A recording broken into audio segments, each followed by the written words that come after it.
us do Unit 7 of Chapter 2 of Business Laws, the Indian Contract Act 1872, that is the Unit 7, Contract of Indemnity and Guarantee. So let us have a unit overview, which is Contract of Indemnity and Guarantee, that is Contract of Indemnity, then Guarantee, then Nature of Surety's liability, Continuing Guarantee, Discharge of Surety and Rights of Surety. So first of all, we have been giving all these things are the units, unit overview, okay. So here is an example which is given. Now over here, there is a person who sells fabric to a company for 1 lakh, 15 lakh, okay. Now, if he does not sends it, he will indemnify for the loss, okay, because he has told him that he will be selling it for profit. यानी कि ये जो company है इसने बोल दिया है कि ये जो फैब्रिक है ना उसका मैं कपड़ा बना करके ना प्रॉफिट में बेचूंगा कस्टमर को 10,000 पीसेज में.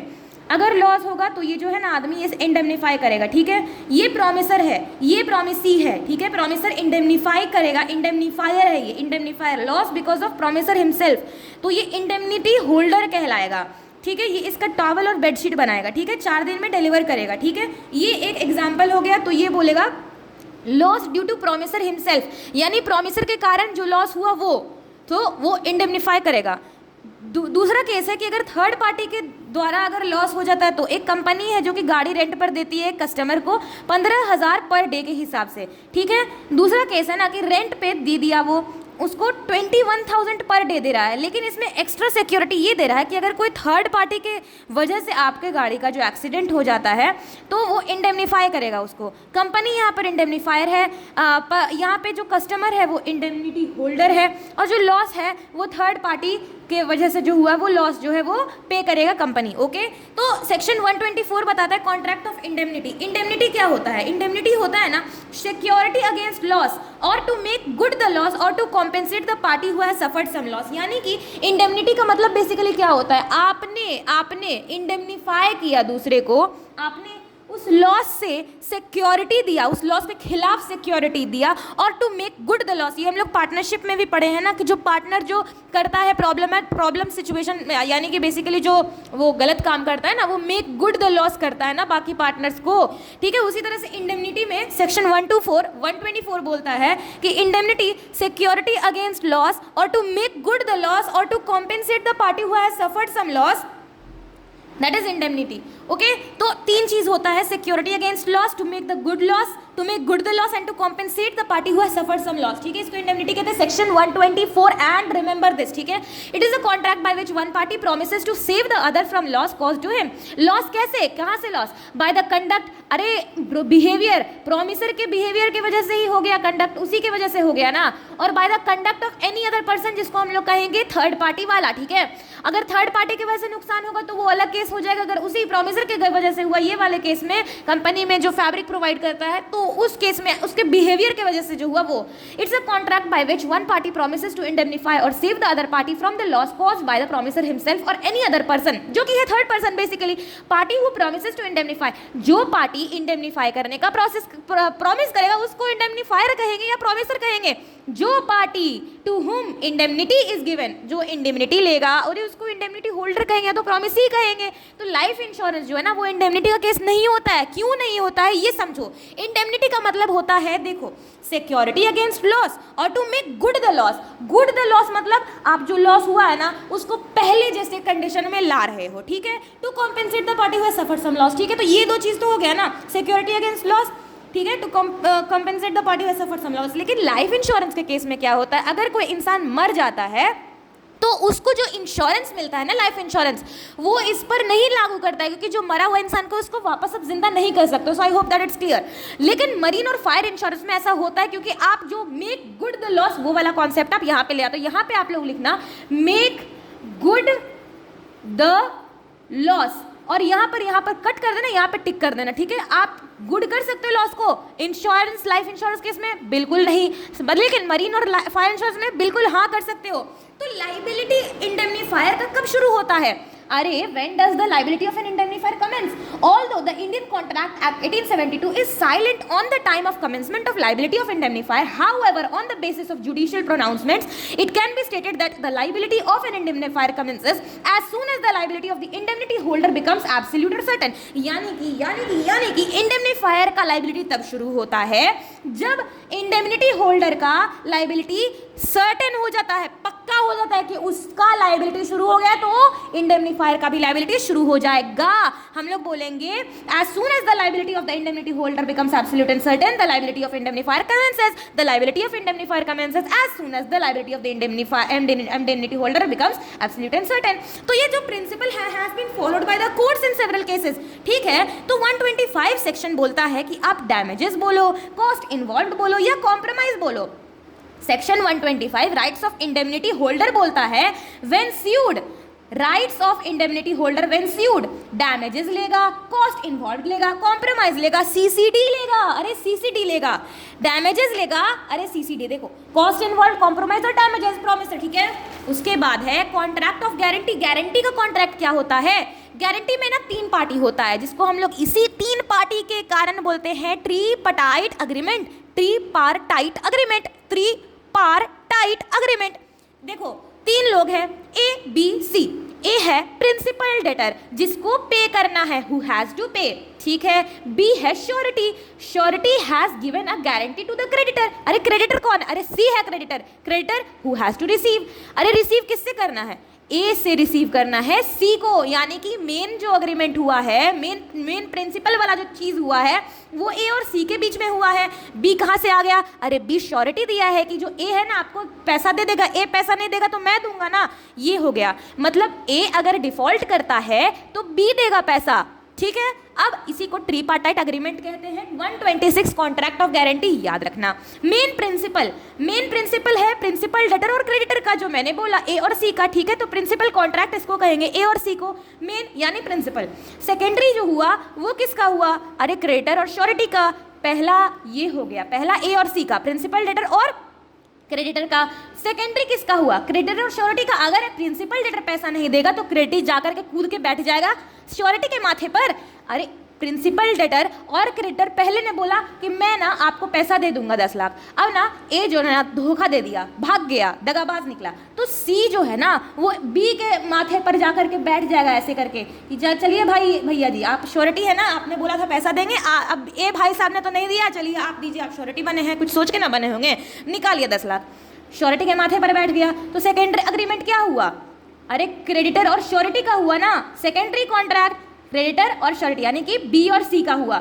एक और होता है इम्प्लाइड या इंडेमनिटी, श्योरिटी और प्रिंसिपल डेटर का. अब बी जो है ना इसको दे देगा पैसा, थोड़े दिन बाद इसको बुद्धि आएगा, चलो जाते हैं प्रिंसिपल डेटर, मेरा दोस्त था ना उसके हम श्योरिटी, अरे भाई तुमसे हम बोले थे कि पैसा तुम दे देना, तुमने नहीं दिया, अब चलो तुम मुझे पैसा दो. तो ये थर्ड हो गया ना, इम्प्लाइड या फिर इंडेमनिटी हो गया ना. ये प्रिंसिपल डेटर से जो है, प्रिंसिपल डेटर और श्योरिटी का जो है हिस्सा, ये तो इम्प्लाइड कॉन्ट्रैक्ट हो गया ना. तो पहला मेन प्रिंसिपल है, प्रिंसिपल डेटर और क्रेडिटर का प्रिंसिपल कॉन्ट्रैक्ट है. क्रेडिटर को प्रिंसिपल डेटर से पैसा नहीं मिलेगा, वो जाएगा सीधे श्योरिटी के सिर पर बैठने की, भाई साहब लाइए पैसा, आपने कुछ सोच के ना मुझसे वादा किया होगा. वो हो गया सेकेंडरी.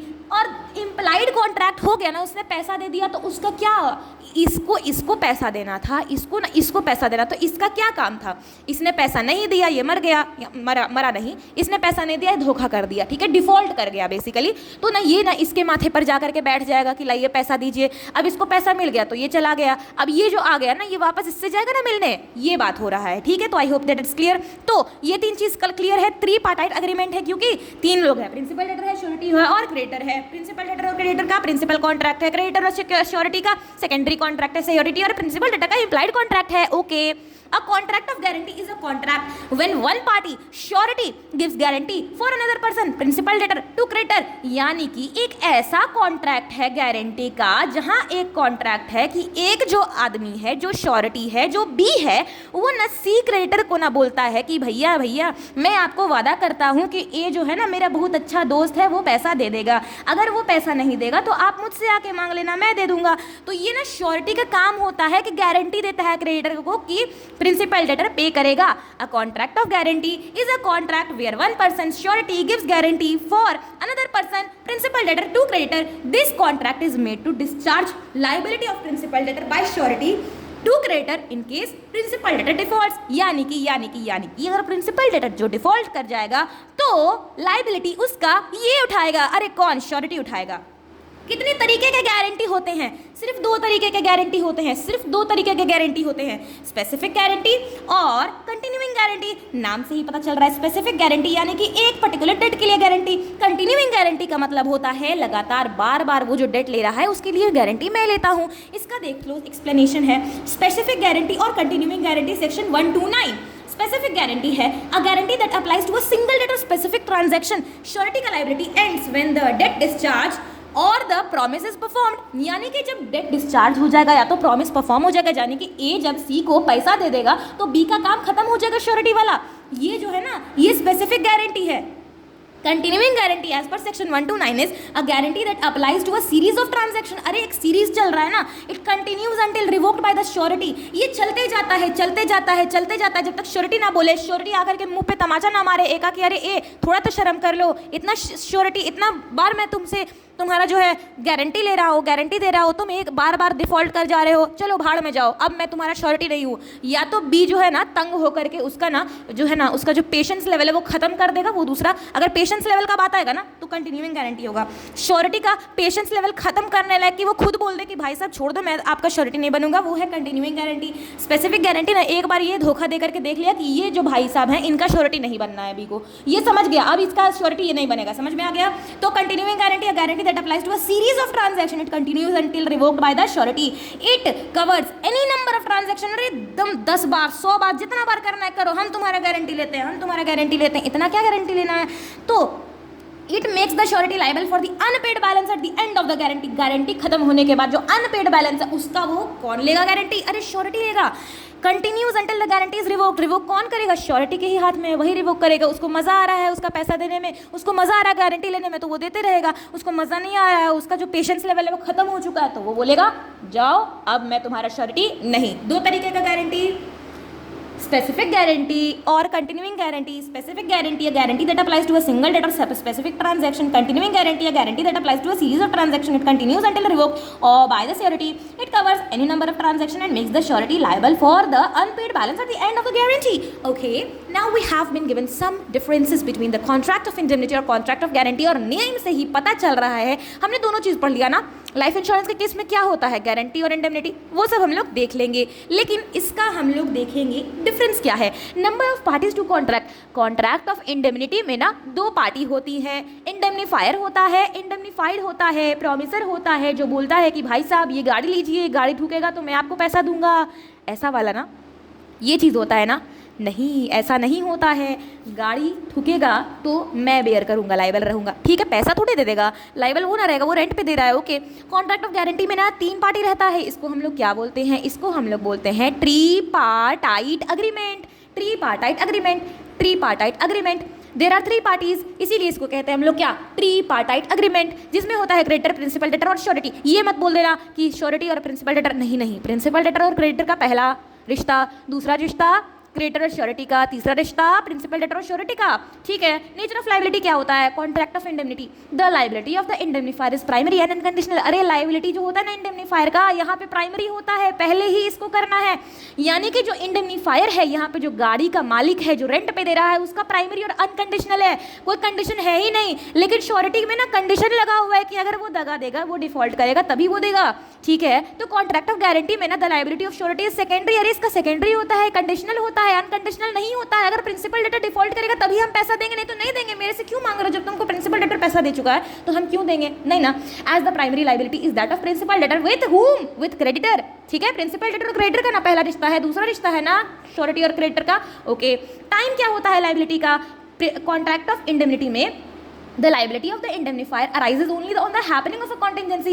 अरे contingency, अरे दुर्घटना होगी तब मैं आपको मैं आपको क्या दूंगा, अरे मैं आपका लाइबिलिटी झेलूंगा। Liability of indemnifier arises only on the happening of a contingency, ये होगा तब ये होगा। फायर, अरे आग लगेगी तो पैसा दूंगा, अरे कोई मरेगा तब लाइफ इंश्योरेंस दूंगा, अरे बिजली जाएगी, example just example giving guys. Contract of guarantee, guarantee के केस में the liability arises only on the non performance, अरे ये नहीं होगा, अरे वो पेमेंट नहीं करेगा तो श्योरिटी देगा ऑन एन एग्जिस्टिंग प्रॉमिस और non payment of an existing debt, या तो वो नॉन परफॉर्मेंस होगा या तो वो नॉन पेमेंट होगा। हम लोग जब नॉन परफॉर्मेंस या नॉन पेमेंट का बात करेंगे तो हम लोग बोलेंगे कॉन्ट्रैक्ट ऑफ गारंटी, लेकिन हम लोग बात करेंगे कि हैपनिंग ऑफ अ कॉन्टिजेंसी तो हम लोग बात करेंगे कॉन्ट्रैक्ट ऑफ इंडेमनिटी। टाइम कब होता है एक्ट करने का, the indemnifier need not act at the request of the indemnity holder, indemnifier को कोई जरूरत ही नहीं है उस समय उसके रिक्वेस्ट पर काम करने को, कि वो कर देगा, उसको बोलने की जरूरत नहीं है। ओके, तो indemnifier does not need not act at the request of the indemnity holder, लेकिन the surety acts at the request of the principal debtor. Principal debtor जैसा बोलेगा कि भाई साहब मैं ना डिफॉल्ट करने वाला हूँ, प्लीज जाकर के पैसा दे दो, इस तरह का बोलना पड़ेगा। Right to sue third party, क्या आप तीसरे व्यक्ति को स्यू कर सकते हो? Indemnifier can not sue a third party for loss, आप तीसरे पार्टी को लॉस के लिए स्यू नहीं कर सकते हो। आप मानते हो कि आपने रेंट पर गाड़ी दिया ए का गाड़ी बी ने ठोक दिया, तो क्या आप बी को ठोकोगे? नहीं। In his own name as there is no privity of contract, अरे बी और गाड़ी कॉन्ट्रैक्टर वाले में कोई प्रिविटी ऑफ कॉन्ट्रैक्ट तो था ही नहीं। और हमने क्या देखा है, हमने बोला है doctrine of privity of contract, जिसमें बोलता है स्यूट बाय थर्ड पार्टी के नॉट स्यू, थर्ड पार्टी के नॉट स्यू, लेकिन थर्ड पार्टी कंसिडरेशन के बिना काम कर सकता है, विदाउट कंसिडरेशन वो ले सकता है। चुनैया वर्सेस रमैया के केस में such a right would arise only if there is assignment in his favour, अगर असाइनमेंट हुआ है, हम लोग दो चीज़ पढ़े हैं, एक असाइनमेंट एक और कुछ। असाइनमेंट में जो है लाइबिलिटी और बेनिफिट्स दोनों ट्रांसफर होते हैं, लेकिन एक पर्टिकुलर चीज़ है जिसमें सिर्फ और सिर्फ लाइबिलिटी जाता है, उसको क्या कहते हैं? तो हम लोगों ने पढ़ा है सक्सेशन और असाइनमेंट। सक्सेशन के केस में ना दोनों जाता है, बेनिफिट्स और बर्डन्स दोनों, लाइबिलिटी और बर्डन दोनों, जैसे कि किसी का ई स्टेट है ना, देखो फादर्स ई स्टेट, ठीक है, लेकिन असाइनमेंट में सिर्फ और सिर्फ बेनिफिट जाता है। तो हम लोगों ने क्या यहाँ पे देखा, if there is an assignment, assignment यानी कि सिर्फ और सिर्फ बेनिफिट गया तब, ठीक है। कॉन्ट्रैक्ट ऑफ गारंटी में क्या होता है, surety can proceed against principal debtor in his own name, own right, because he gets all the right of the creditor after discharging the debts. अरे जो है बी ने ना सी को पैसा दे दिया, तो उसको ना अब क्रेडिटर वाला मिल जाता है। अरे बी ने ना, जब देखो प्रिंसिपल डेटर ने ना इसको धोखा दे दिया, डिफॉल्ट कर गया, पैसा नहीं दे पाया, भाग गया, ठीक है, तो बी ने बोला श्योरिटी हूँ मैं, पैसा ले लो, अरे ले लो पैसा, दे दिया पैसा, सी गया स्टोरी से, चला गया, सी को नहीं देखना है अब बी और ए में बीच में है, ये कौन सा है, अरे ये थर्ड वाला इम्प्लाइड कॉन्ट्रैक्ट है ना, ये इम्प्लाइड यानी कि कंडक्टर से पता चल रहा है, इसको लिखने का जरूरत नहीं है, ये पता चल रहा है कि बी और ए में है। अब ए ना गर्मी की छुट्टी में ना घूमने के लिए आया कि चलो मेरा तो पैसा बी दे दिया होगा, तो कोई मतलब नहीं है, ऐसा नहीं है। अब रोड पर दिख गया वो, अब उसको पकड़ लिया, अब बोला कि देखो मैंने तुम्हारा डेट पे कर दिया, अब तुम मुझे वो पैसा वापस करो विथ इंटरेस्ट, ठीक है, तो ये बोलेगा कि नहीं नहीं नहीं, तो स्टोरी बन जाएगा ना गाइज। तो ये जो है ना, ये पैसा ना इससे ले सकता है, यही बात है कि surety can proceed against the principal debtor his own right because he gets the all the rights of the creditor after discharging the bill. अरे डिस्चार्ज यानी कि बिल को खत्म करना, बिल ऑफ एक्सचेंज को खत्म करना, पे करने के बाद का सिस्टम, वो क्रेडिटर बन जाता है। तो हम लोग क्या बोलेंगे कि surety steps in the shoes of a creditor, यानी कि वो क्रेडिटर के जूतों में घुस जाता है, ऐसा मतलब नहीं, इसका मतलब है कि ठीक है।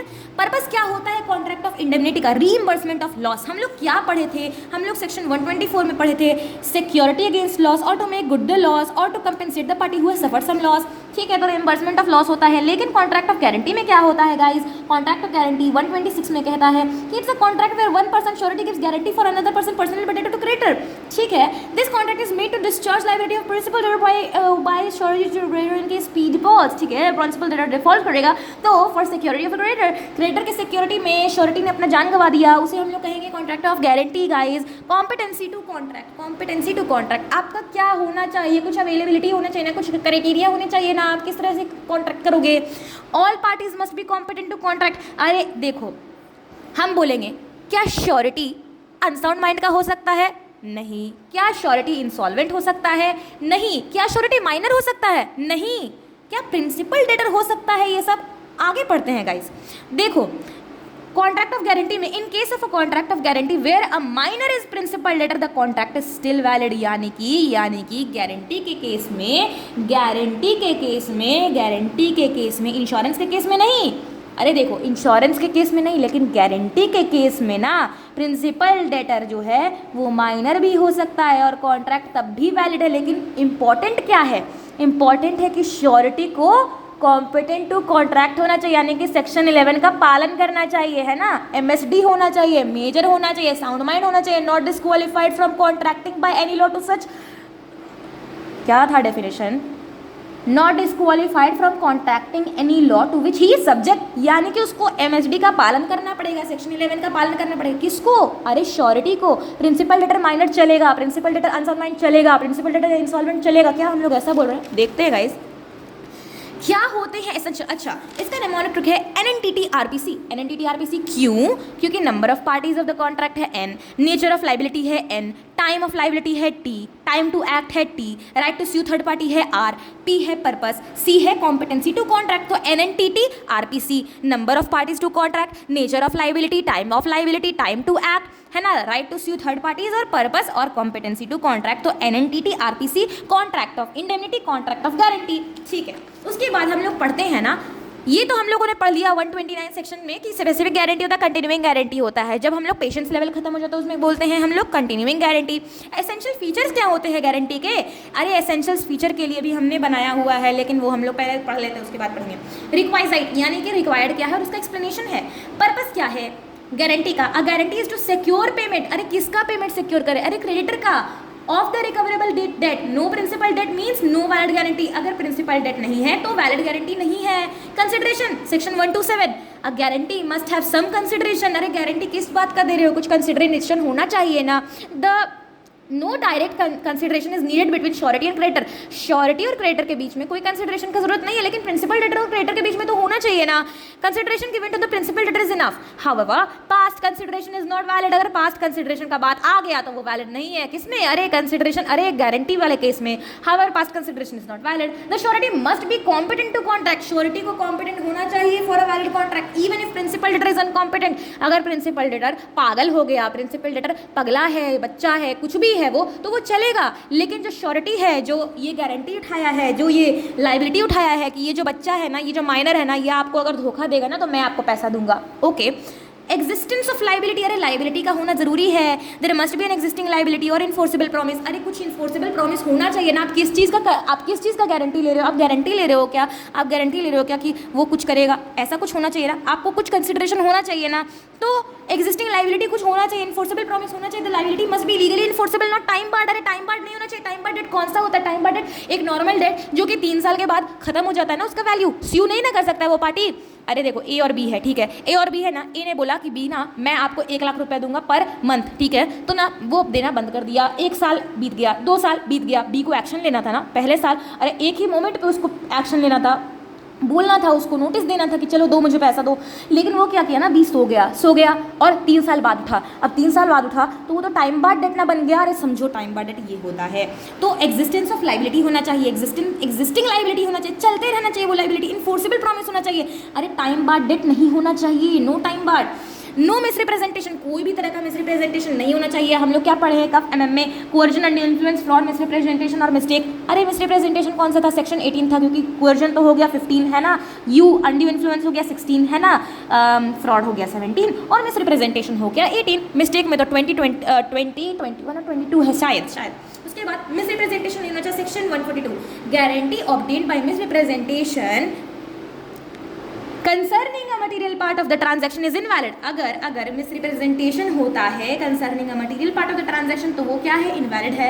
कोई भी तरह का छुपाना नहीं चाहिए, no concealment. Section 143, guarantee obtained by keeping silence as to material facts is invalid. आप चुप रह रहे हो, आप ना गारंटी दे रहे हो कि आप गारंटी कर रहे हो, लेकिन आपको पता है कि ये जो ना ए है ना, ये पैसा नहीं देता, तो आपको बोलना चाहिए ना कि ये जो ए भाई साहब है ना, ये पैसा आपको नहीं देंगे, ठीक है।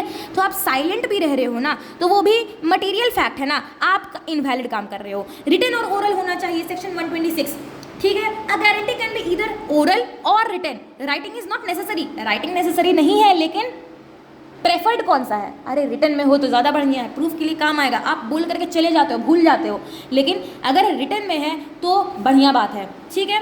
ज्वाइनिंग ऑफ को श्योरिटीज, को श्योरिटीज भी होते हैं, यहाँ पर जो बी है ना एक श्योरिटी, यहाँ पर बी डी ई एफ ये सब भी हो सकता है, यानी कि ढेर सारे श्योरिटी होंगे, यानी कि ना ए है ना, ए पैसा देगा ना तो बी गारंटी ले रहा है कि सी को देगा, बी और डी दोनों बोल रहे हैं कि ए जो पैसा नहीं देगा ना तो हम दोनों 50-50 में बांट करके आपको पैसा दे देंगे, बाद में 50-50 में ये बाद में ए से ले लेगा, अगर ना ए धोखा देगा ना तो बी ई एफ ये तीनों लोग जो है ना ये आपको पैसा देंगे। अब ये तीनों भी ना ऐसे करके ले लेंगे इससे ए से बाद में पैसा देने के बाद। लेकिन गाइज प्रॉब्लम ये है कि अगर तीनों में से कोई एक श्योरिटी मर जाता है, इंसॉल्वेंट हो जाता है या कुछ हो जाता है एक में से, तो वो दोनों जो बाकी बचे हुए लोग हैं वो उस पर्टिकुलर रेशियो में बांटेंगे। तो हम लोग पढ़ते हैं, वो सब आगे आएगा, ठीक है। Joining of co sureties section 144 में 144, if a guarantee is given on the condition that another person must join as a co surety the guarantee is not valid. Okay, यानी कि कोई और आदमी आएगा जो को श्योरिटी बनेगा तो गारंटी जो है ना is not valid if that other person does not join, अगर दूसरा पर्सन नहीं ज्वाइन करेगा तो नहीं वैलिड है, बाकी तो वैलिड है। तो essential features of a valid contract of guarantee, no principal debt no guarantee, आपका प्रिंसिपल डेट नहीं है तो कोई गारंटी भी नहीं है, ठीक है। ये क्या है? Consideration of guarantee can be in writing और ओरल एज वेल, ठीक है। तो जो गारंटी का जो कंसिडरेशन है ना वो राइटिंग भी हो सकता है, ओरल भी हो सकता है। सेक्शन 127 बोलता है ना consideration, no direct consideration is required between surety and creditor because principal debt consideration is sufficient. Principal debt का जो कंसिडरेशन है ना वो सफिशिएंट होता है, इसलिए श्योरिटी और क्रेडिटर के बीच में कोई तरह का डायरेक्ट कंसिडरेशन नहीं होता है। No past consideration in contract of guarantee, अच्छा ये कॉन्ट्रैक्ट ऑफ गारंटी है गाइस, कंसिडरेशन ऑफ गारंटी नहीं है। कॉन्ट्रैक्ट ऑफ गारंटी राइटिंग में भी हो सकता है, ओरल में भी हो सकता है, ये है कॉन्ट्रैक्ट ऑफ गारंटी। तो no past consideration in contract of guarantee but fresh benefit is treated as sufficient, तो फ्रेश बेनिफिट जो है ना वो सफिशिएंट होता है। A surety must be a competent person, surety competent person होना चाहिए, means he can't be minor और अनसाउंड माइंड। प्रिंसिपल डेटर तो इनकॉम्पिटेंट पर्सन भी हो सकता है, वो कुछ भी हो सकता है, वो इनकॉम्पिटेंट पर्सन, वो बच्चा भी हो सकता है, वो पागल भी हो सकता है, वो कुछ भी हो सकता है, ठीक है। Contract of guarantee is based on misrepresentation और कंसीलमेंट ऑफ फैक्ट्स इनवैलिड होता है। If there is a condition of co-surety, then contract of guarantee will be invalid if another co-surety does not join. अगर condition है को-श्योरिटी का और दूसरा को-श्योरिटी नहीं join करता है तो वो इनवैलिड हो जाएगा। तो सेक्शन 144 में बताया गया है ज्वाइनिंग ऑफ को-श्योरिटीज, जो कि यही वाला पार्ट है। सेक्शन 126 बताया है ओरल और रिटन में हो सकता है। सेक्शन 126 में बताता है consideration is required but not direct between surety and creditor.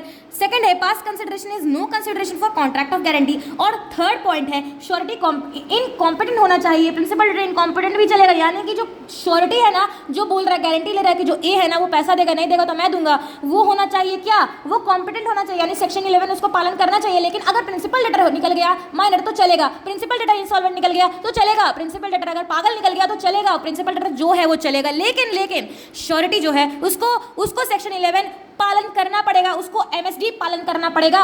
Section 142 बताता है मिस रिप्रेजेंटेशन के बारे में, सेक्शन 143 को बताता है कंसीलमेंट ऑफ मटेरियल फैक्ट्स के बारे में, तो इनवैलिड होगा वो। सेक्शन 144 को श्योरिटी की कंडीशन है, अगर वो नहीं आता है तो गारंटी नहीं वैलिड है। तो यही जो चीजें हैं गाइस, इसको स्मॉल में शॉर्ट में लिख दिया गया है। हम लोग इसका निमोनिक ट्रिक बनाते हैं PCLMCWJ।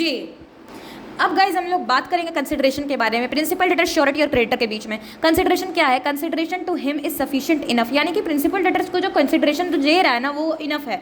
तो ये ना एक लोन लेता है 1 साल पहले, तो ना श्योरिटी ना देता है 1 साल के बाद, गिव श्योरिटी 1 ईयर लेटर। तो past consideration is not allowed, past consideration ना अलाउड नहीं है क्रेडिटर को, तो no direct consideration is needed, यानी क्रेडिटर और श्योरिटी के बीच में ना डायरेक्ट कंसिडरेशन का कोई तालमेल नहीं होता है।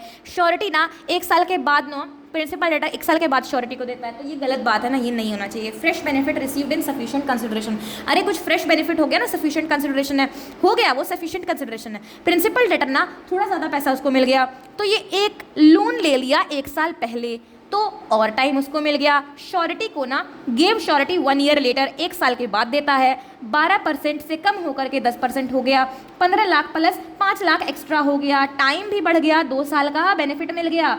जैसे कि एग्जाम्पल लो, एक लड़की है HDFC बैंक से लोन लेती है 15 लाख का सितंबर 2023 पे 1 साल एट 12% पर एनम। ये ना जो है ना अप्रूव करता है, ओके, इसका गारंटी लेता है कोई आदमी, वो देता है दिसंबर 2023 को गारंटी, यानी लोन ली सितंबर 2023 को, इसको गारंटी मिला दिसंबर 2023 को, लेकिन जो फ्रेश बेनिफिट जो मिला ना उसको पहले मिला जो पर्सन को मिला, लेकिन पास्ट कंसिडरेशन नहीं अलाउड है, ठीक है, पास्ट कंसिडरेशन नहीं अलाउड है, ओके। थर्ड पॉइंट है the surety must be competent to contract for a valid guarantee even if principal debtor is incompetent, यानी कि प्रिंसिपल डेटर माइनर चलेगा, प्रिंसिपल डेटर मेजर चलेगा, प्रिंसिपल डेटर इंसॉल्वेंट चलेगा, principal debtor incompetent चलेगा, section 11 का पालन नहीं करता तो वो पागल इंसान भी चलेगा, लेकिन श्योरिटी होना चाहिए मेजर, श्योरिटी होना चाहिए साउंड माइंड का, श्योरिटी होना चाहिए not disqualified from contracting by any law to which he subject. तो ये तीन चीज होना चाहिए किसको, अरे प्रिंसिपल डेटर को, ठीक है। तो माइनर नहीं चलेगा, माइनर गारंटी नहीं दे सकता है, क्रेडिटर कुछ भी, क्रेडिटर तो खैर कॉम्पिटेंट ही ना होगा। Nature and extent of surety, अरे नेचर क्या है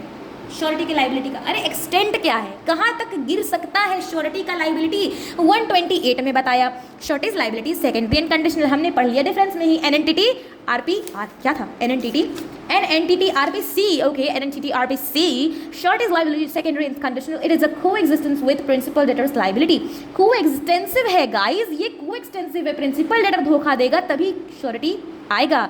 श्योरिटी का उद्घाटन, श्योरिटी का लाइबिलिटी कब होगा, अरे जब प्रिंसिपल डेटर डिफॉल्ट करेगा, अभी तो पढ़ा था हमने, अभी तो पढ़ा था गाइस, अरे अभी तो पढ़ा था गाइस, ओके हमने पढ़ा था कि जब देखिए गाइस श्योरिटी का लाइबिलिटी कब अराइज करता है, जब प्रिंसिपल डेटर धोखा देता है, जब वो डिफॉल्ट करता है तब वो पैसा देता है। Surety's liability secondary and conditional, it is a coextensive with principal debtor liability, it means surety's liability will be the same as principal debtor unless otherwise provided in the contract. If principal debtor is not liable due to defect in the document then liability of surety also ceases, यानी कि अगर principal debtor liable नहीं है किसी भी तरह के defect का, डिफॉल्ट नहीं करता है, तो लाइबिलिटी हो जाता है श्योरिटी का बंद, ठीक है guys. Creditor can sue surety first, creditor ना श्योरिटी को पहले स्यू कर सकता है, it means there is no sequence, कोई तरह का सीक्वेंस नहीं है, surety's duty remain same, surety का ड्यूटी ना सेम रहता है गाइस।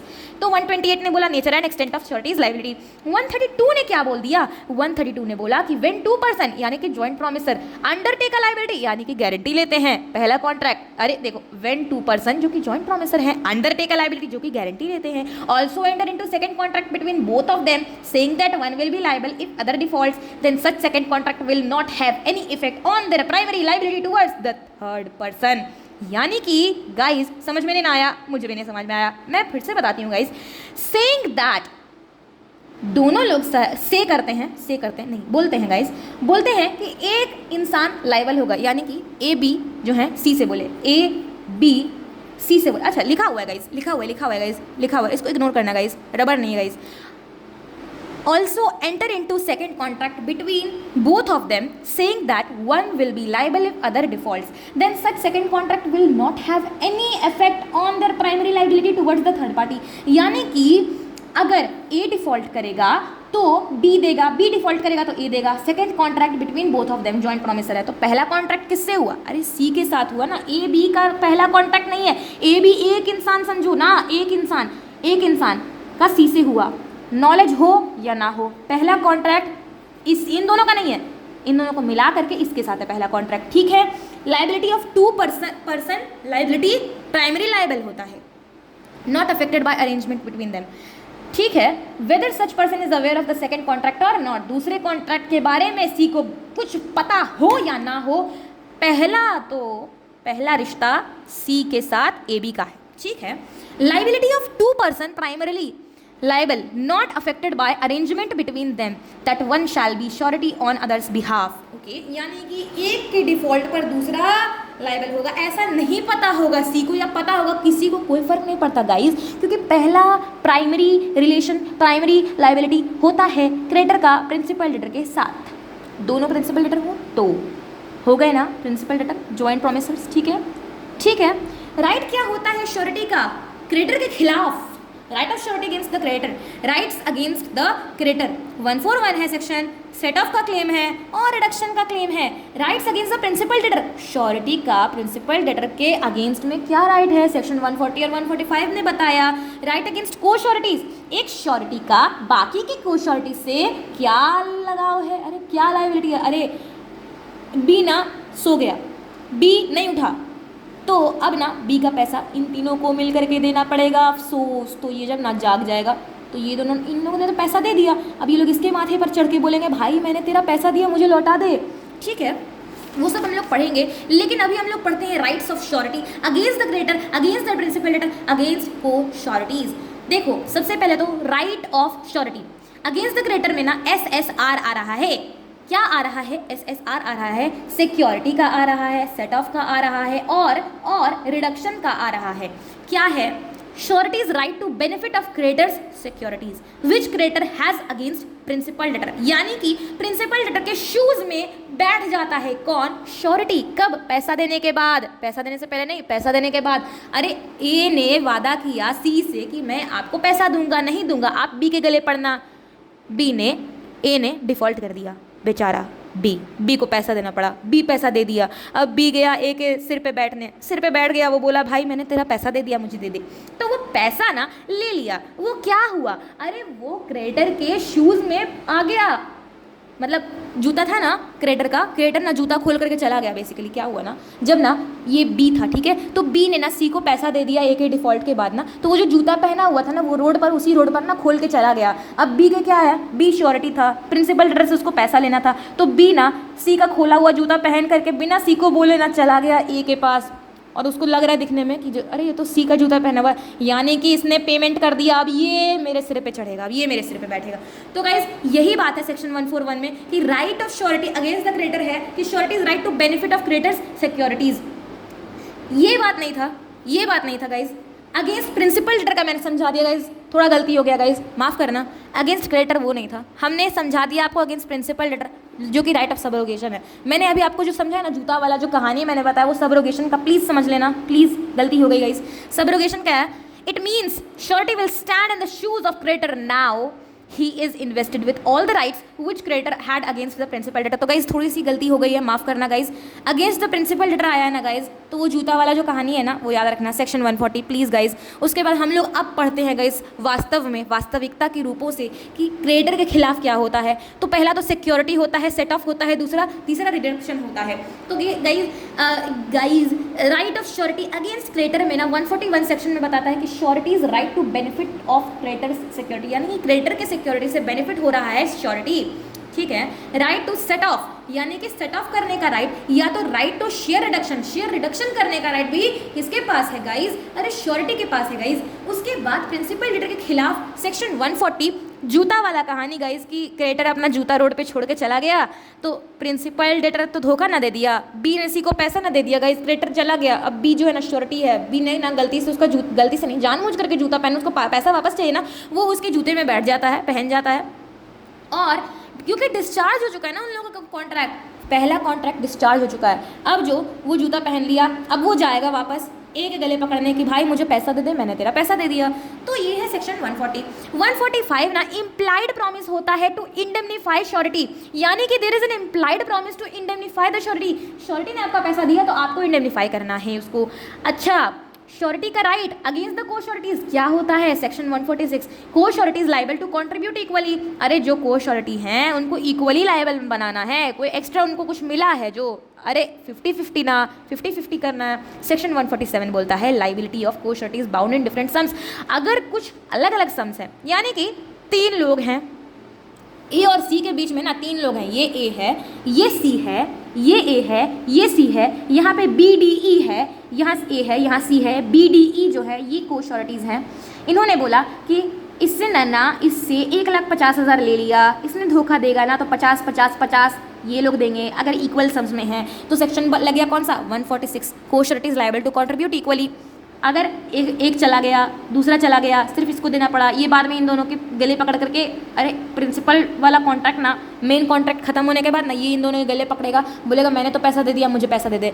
अच्छा, अगर ये चला जाएगा तो ये दोनों देंगे, तब बाद में ख़त्म होने के बाद ये इससे लेंगे। ओके, अब मान लो 1,50,000 इसने लिया, 50,000 इसका, ठीक है, 50,000 इसने बोला, 75,000 इसने बोला और 25,000 इसने बोला। अगर ऐसा है ना गाइज तो रेशियो बनता है ना गाइज, उसी रेशियो में ये कितने का धोखा करेगा वो नहीं आ बोलेगा, अगर पूरा धोखा कर देगा तो उसी सम में उसको देना पड़ेगा गाइज। वो सब हम लोग आगे पढ़ेंगे। Right against co sureties when the same debt or duty is guaranteed by two or more persons, such person are called co-sureties।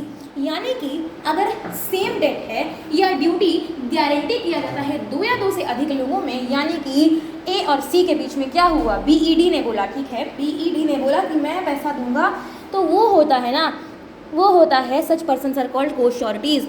146 section बोलता है co sureties liable to contribute equally, ये वाला co sureties liable to contribute equally unless otherwise agreed each surety is liable to contribute equally. अगर कहीं पर mention नहीं, कहीं पर लिखा हुआ ये नहीं है कि ये जो तीन लोग हैं ये कैसे करके डिवाइड करेंगे ये गारंटी को, तो ऐसा अज्यूम किया जाता है कि ये इक्वल रहेगा। हाँ, अगर पहले से बोल दिया गया कि हम लोग जो ना ये 1:2:3 के रेशियो में करेंगे तो उसी रेशियो में करो, ओके। तो for discharge of whole debt or part of the debt remains unpaid by debtor, ठीक है।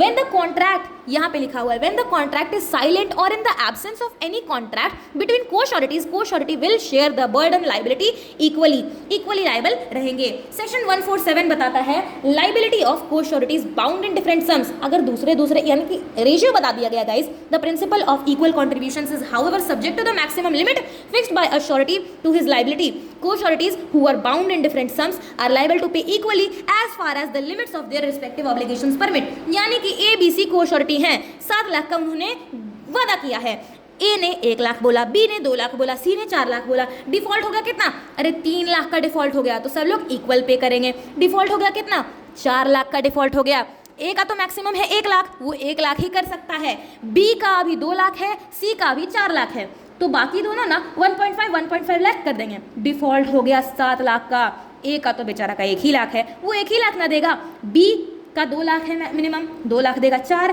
किसका है, सी का है। यानी कि डिफॉल्ट अगर पूरे अमाउंट का हो जाएगा ना तो वो पूरा देगा। एंड आई होप कि ये एग्जांपल बहुत क्लियर है क्योंकि ये बहुत इंपॉर्टेंट है। Liability of co-sureties bound in different sums, section 147, co-sureties liability to contribute equally 146। इसी में एक और चीज लिखा हुआ है, when bound in different sums amount will be shared equally subject to the maximum limit fixed by surety. Maximum limit जो है फिक्स किया गया है श्योरिटी के द्वारा। डिस्चार्ज ऑफ श्योरिटी, अरे श्योरिटी का डिस्चार्ज कब होता है, कुछ केसेस में होता है जो कि अभी हम लोग पढ़ेंगे। A surety is said to be discharged when his liability as surety comes to an end. The various modes of discharge of surety are discussed below. By revocation of the contract of guarantee, by the conduct of the creditor or by the invalidation of the contract of guarantee। 3 चीजों से discharge हो जाता है surety का। Discharge कब करता है, when his liability as surety comes to an end, and the various modes of discharge of surety are discussed below। revocation हो जाए, conduct हो जाए, invalidation हो जाए, RCI, RCB नहीं गाइस, RCI, RCB नहीं, RCI, ठीक है। रॉयल बंगाल क्या था गाइस, मैं उतना क्रिकेट नहीं देखती हूँ गाइस, तो मुझे नहीं पता है, ओके। तो by revocation of the contract of guarantee, तो रेवोकेशन के द्वारा हो सकता है, बिहेवियर से हो सकता है, क्रेडिटर के द्वारा, क्रेडिटर के कंडक्ट के द्वारा श्योरिटी डिस्चार्ज से मुक्त हो सकता है, या तो कुछ invalidation of the contract of guarantee हो जाए तो हो सकता है। तो RCI by revocation of the contract of guarantee, by the conduct of the creditor, और I by the invalidation of the contract of guarantee. Once again guys, RCI discharge of surety 3 तरीके से होता है गाइस, बोलो guys, बोलो guys. सबसे पहले RCI guys, सबसे पहले RCI by revocation of contract of guarantee, by revocation of contract of guarantee, by revocation of contract of guarantee, RC, C से by conduct of the creditor, I से by invalidation of the contract of guarantee। याद हो गया guys, याद हो गया ना। RCI once again guys, by revocation of the contract of guarantee, by the conduct of the creditor, I by invalidation of the contract of guarantee। ठीक है, अब मोड्स ऑफ डिस्चार्ज भी पढ़ेंगे गाइस जो और ज़्यादा वास्ट है। तो RCI पता है ना, by revocation, by conduct of the creditor और by invalidation of the contract of guarantee. Revocation से 3 सेक्शन दिया हुआ है, 130, 131 और 62। 130 continuing guarantee bye notice, 131 continuing guarantee by sureties के डेथ के साथ। अरे अगर देखो बी ने बोला कि ए भाई अगर पैसा नहीं देगा तो मैं दूंगा, बेचारा बी ही मर गया, बी का डेथ हो गया, अब क्या डिस्चार्ज हो गया वो अपने लाइबिलिटी से। 62 नोवेशन, यानी पार्टी में कोई चेंज, पार्टी में change, principal debtor of surety में कोई चेंज, ठीक है। Revocation by revocation of the contract of guarantee, ठीक है। तो हम लोग बोलेंगे इसका NSN, क्या NSN, क्यों, क्योंकि N से नोटिस, ठीक है, S से श्योरिटी का डेथ, N से नोवेशन, ये तो आप लोग इसको NDN भी बोल दो, NDN भी बोल दो, NDN भी बोल दो, NDN या NSN बोल दो। रेवोकेशन के द्वारा या तो continuing guarantee bye notice, continuing guarantee by surety's death और कंटिन्यूइंग गारंटी बाय इनोवेशन।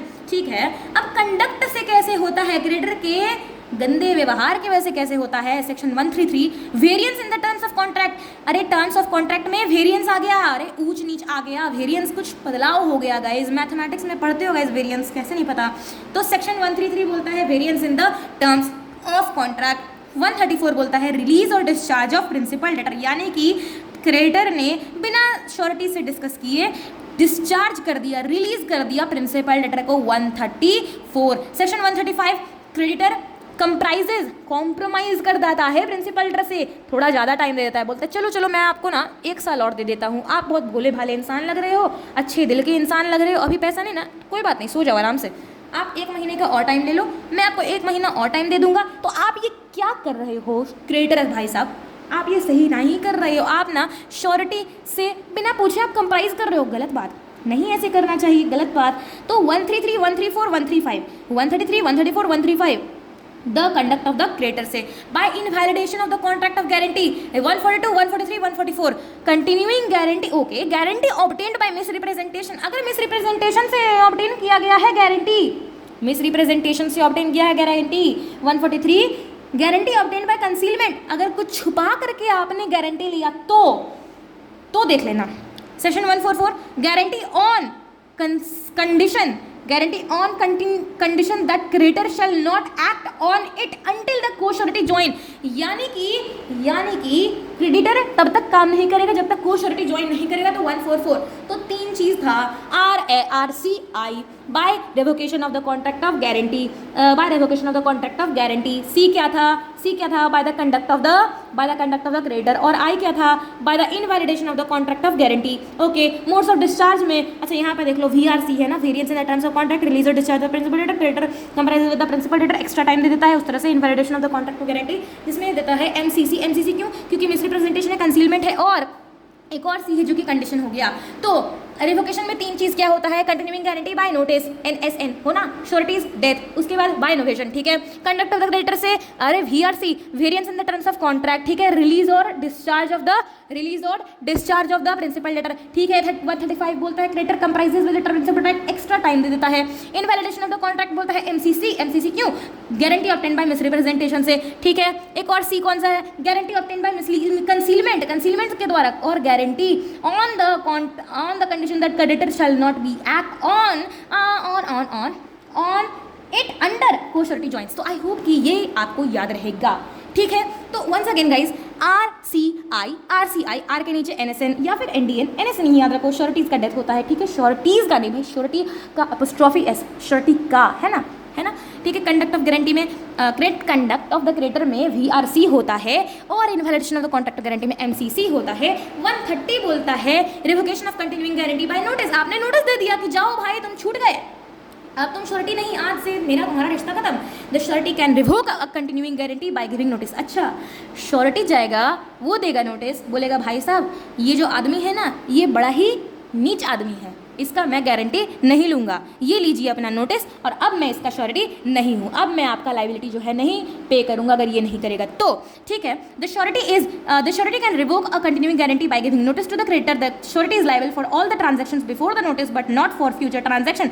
हाँ, वहीं तक लायबल है जब तक ट्रांजैक्शन में श्योरिटी था, उसके बाद नोटिस के बाद फ्यूचर ट्रांजैक्शन के लिए वो लायबल नहीं है। A specific guarantee can only be revoked if the liability of the principal debtor has not accrued, अगर वो लाइबिलिटी अभी तक शुरू नहीं हुआ है तब वो लाइबिलिटी रिवोक कर सकता है। सेक्शन 131 है revocation of continuing guarantee by surety's death, in the absence of an agreement to the contrary if the surety's death revokes the continuing guarantee for future transactions, the surety's estate remains liable for transactions before the death, however the surety's estate remains liable for the part transactions which have already taken place before the death of the surety. अच्छा, यानी कि जो revocation हो जाता है surety के death के साथ, अगर कोई अग्रीमेंट नहीं है तो श्योरिटी का डेथ ना कंटिन्यूइंग गारंटी को रोक देता है फ्यूचर ट्रांजैक्शन के लिए, लेकिन श्योरिटी का एस्टेट ना लायबल रहता है उस ट्रांजैक्शन के लिए जो डेथ से पहले हुआ था, डेथ के बाद का नहीं होगा।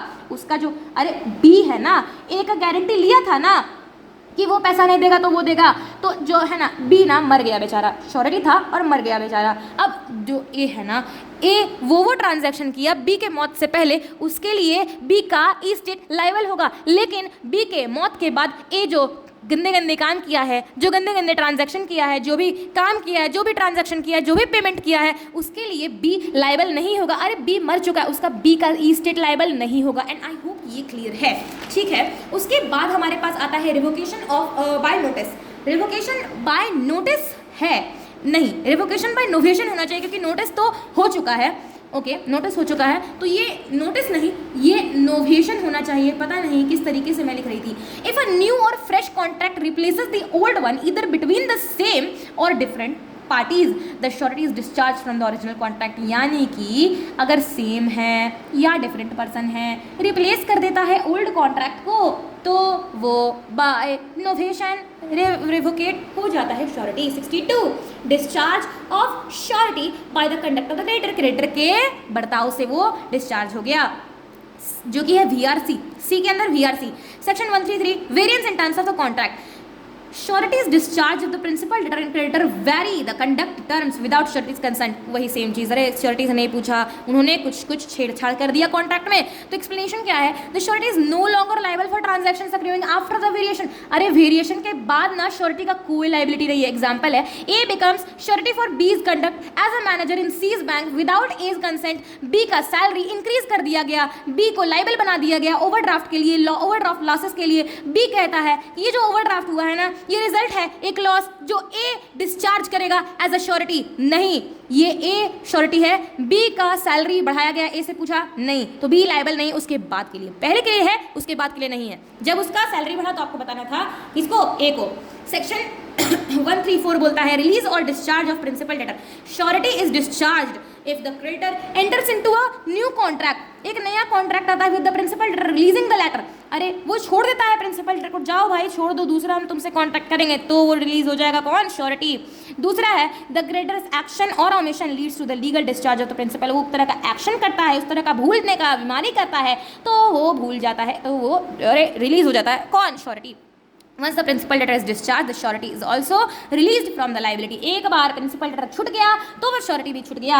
A will deliver goods to B and C guarantee that B will pay. B contracts with C to assign his property in lieu of debt. A promise करता है build house करने के लिए, B will supply timber but only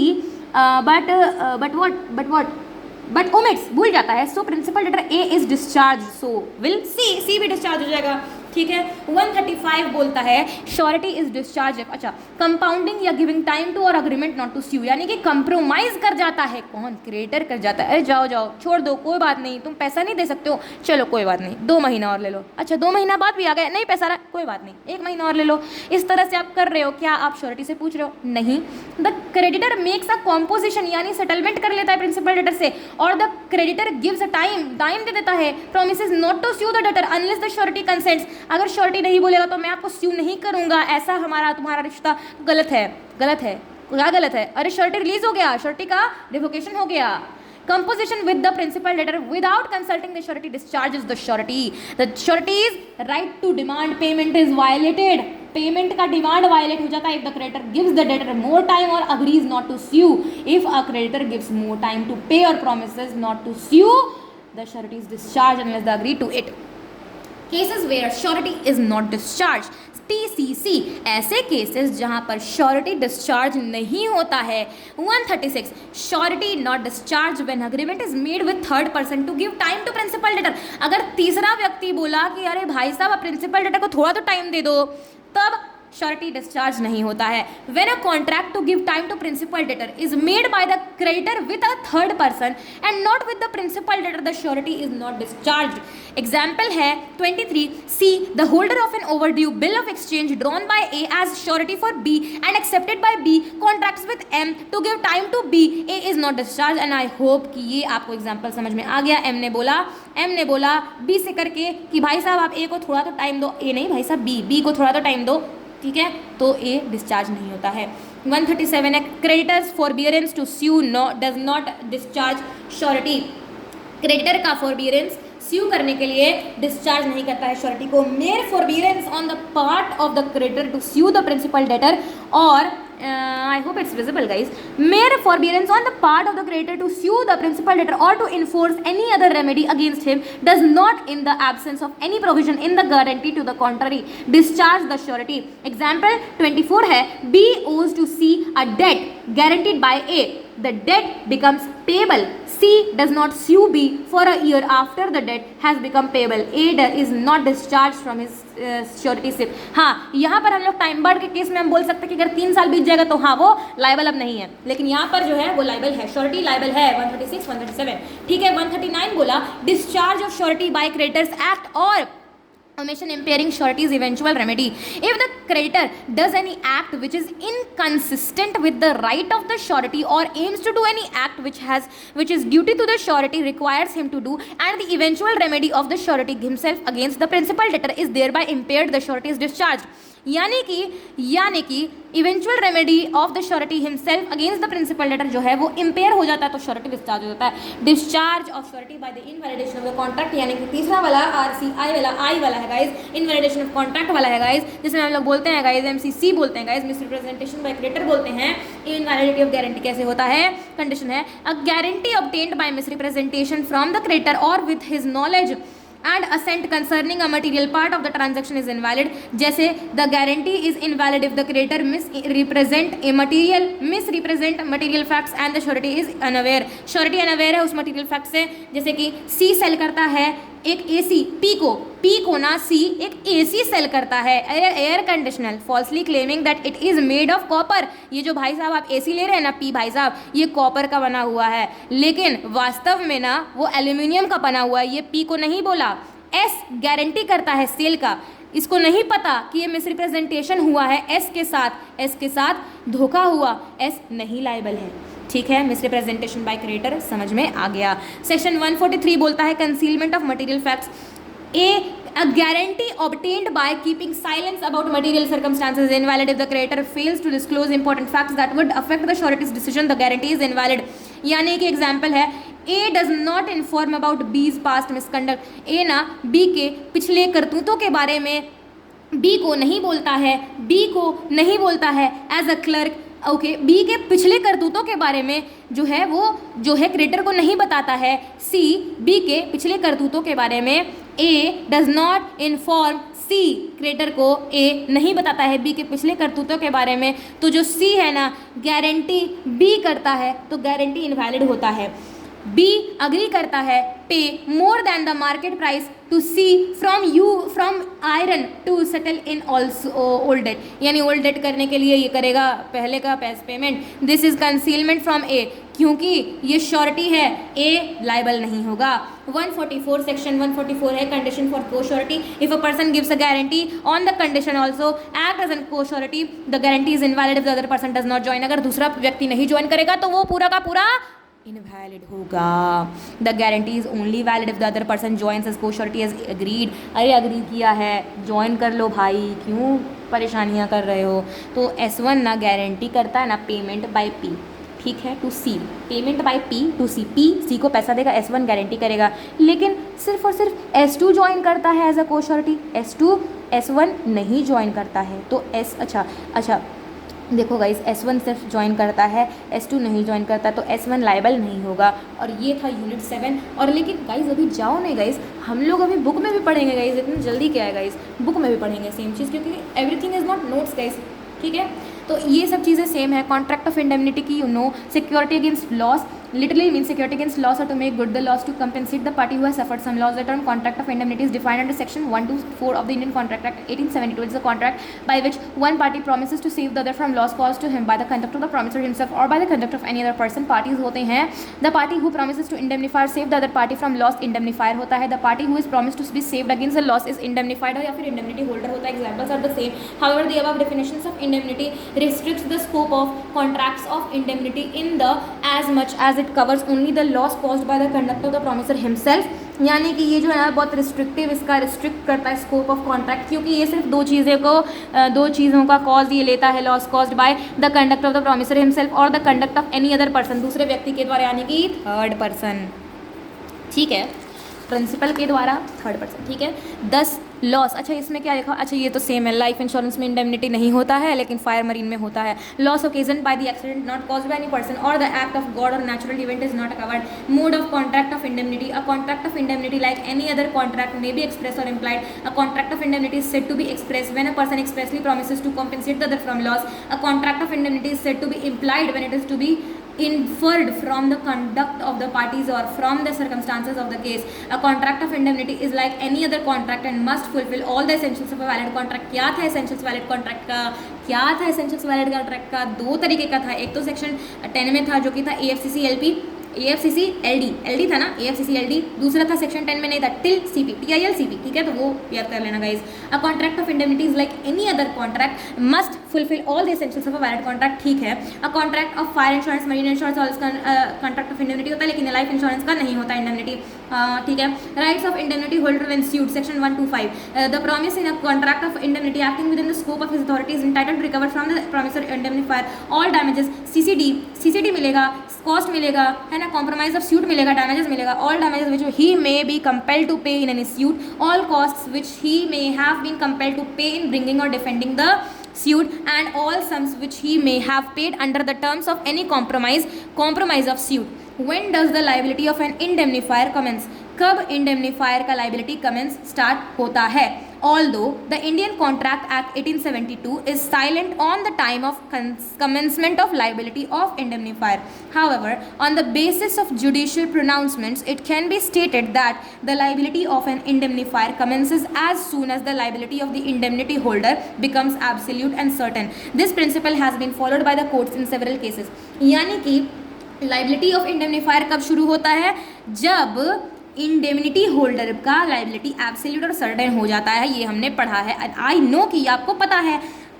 Gajanan Mureshwar और Moreshwar Madan, Gajanan Mureshwar versus Moreshwar Madan 1942, the Bombay High Court held that the right of the indemnity holder under sections 124 to 125 is not confined to reimbursement after actual loss. If the indemnity holder's liability has become absolute, certain and enforceable, they can compel the indemnifier to place them in position to meet that liability even before paying it. Example है, A promises to compensate X for any loss that he may suffer by filing a suit against Y. The court orders X to pay Y damages of 10,000. As the losses become certain, X may claim the amount of loss from A and pass it to Y. Contract of guarantee में surety, principal, debtor और creditor होता है। Section 126 बोलता है कि a contract of guarantee is a contract to perform the promise made और discharge the liability of a third person in case of default. हम लोगों ने क्या पढ़ा था? When one person surety gives guarantee to another person, creditor, that the principal debtor on his default he will pay, then that is what? Guarantee. हमने पढ़ा, आपने पढ़ा और हम सब ने पढ़ा कि a contract of guarantee is a contract where one person surety gives guarantee for another person, principal debtor to creditor, कि वो पैसा नहीं देगा, वो डिफॉल्ट करेगा तो हम देंगे, ठीक है। तीन party surety, person gives the guarantee, principal debtor person in response to default the guarantee is given, creditor होता है person to whom the guarantee is given. Examples दिए हुए गाइस, देख लेना। This is a contract of guarantee because X promises to discharge the liability of Y in the case of his default. Example बताया गया है। A contract of guarantee is a tripartite agreement, अभी बोला, between principal debtor, creditor and surety. There are effect 3 contracts, 3 contract होते हैं, मैंने बता दिया। पहला किसका? पहला रिश्ता प्रिंसिपल डेटर और क्रेडिटर का। दूसरा रिश्ता किसका? क्रेडिटर और श्योरिटी का। तीसरा रिश्ता किसका? श्योरिटी और प्रिंसिपल डेटर का। Principal contract between principal debtor and creditor, A और सी। ए ने बोला सी से मैं आपको 10 लाख दूंगा। Secondary contract between creditor and surety, B और सी से। अरे ए भाई ने पैसा नहीं दिया, चलो बी को पकड़ो, बी के सिर पे बैठ जाओ, तो बी और सी, है ना, क्रेडिटर और surety. And implied contract, implied contract में कहीं लिखा हुआ नहीं है बी और ए में, बी ने पैसा दे दिया, अब ए जाएगा, बी जाएगा ए के माथे पर बैठने, वो जूता पहन लेगा, उसका रोड पर छोड़ा हुआ जूता वो पहन लेगा, सबरोगेशन हम लोग इसको बोलते हैं। वो उसका जूता पहन करके उसके सिर पे बैठ जाएगा, बोलेगा भाई मैंने तेरा पैसा दे दिया, अब तू अपना पैसा निकाल, मुझे पैसा दे। अब an implied contract between surety and principal debtor, whereby principal debtor is under an obligation to indemnify the surety, the surety is made to pay और परफॉर्म। अगर श्योरिटी को पैसा देना पड़ा तो प्रिंसिपल डेटर पैसा देगा, किसका? अरे श्योरिटी का। The right of surety is not affected by the fact that the creditor has refused to sue the principal debtor or that he has not demanded the sum due from him. Contract of guarantee, ये वाला तो cases हमने पढ़ा है guys, ये तो मत बोलो। राइट्स ऑफ श्योरिटी में है ना कॉन्ट्रैक्ट, अच्छा राइट्स ऑफ श्योरिटी में नहीं पढ़ा है हम लोगों ने, अभी पढ़ा है हम लोगों ने। कब पढ़ा है? हमने पढ़ा है मोड्स ऑफ डिस्चार्ज में, है ना। ठीक है। तो कॉन्ट्रैक्ट ऑफ गारंटी में प्रिंसिपल डेटर क्रेडिटर का पहला प्रिंसिपल कॉन्ट्रैक्ट होता है, सेकेंडरी कॉन्ट्रैक्ट क्रेडिटर और श्योरिटी का, इम्प्लाइड कॉन्ट्रैक्ट और श्योरिटी और प्रिंसिपल डेटर का। इसका रिक्वाइजाइट्स क्या होता है, पर्पस होता है, कंसिडरेशन होता है, एग्जिस्टेंस ऑफ लाइबिलिटी होता है, नो मिसरिप्रेजेंटेशन और कंसीलमेंट होता है 142 और 143 के द्वारा, राइटिंग नॉट नेसेसरी होता है, ज्वाइनिंग ऑफ द अदर कोश्योरिटीज होता है 144, और इसे हमने इसलिए नहीं पढ़ा क्योंकि इसे बहुत अच्छी तरीके से मैंने एक्सप्लेन कर दिया, आप लोग पढ़ लेना। ठीक है। गारंटी के तरीके होते हैं, specific guarantee which extends to a single debt और specific transaction is called a guarantee. Specific guarantee, the surety's liability comes to an end when the guaranteed debt is duly discharge और the promise is duly performed. C से क्या होगा guys, continuing guarantee होगा। कौन सा section होगा guys, 1 to 9 होगा guys. तो सेक्शन 1 to 9 बोलता है continuing guarantee, a guarantee which extends to a series of transaction is called a continuing guarantee. A surety's liability continues until the revocation of the guarantee. Example same है। ठीक है। Distinction between contract of indemnity और contract of guarantee, तो NTT RPCCM है, number of parties of the contract, ठीक है, nature of liability ठीक है, टाइम ऑफ लाइबिलिटी ठीक है, टाइम टू एक्ट ठीक है, right to sue third parties ठीक है, पर्पस क्या है, पर्पस क्या है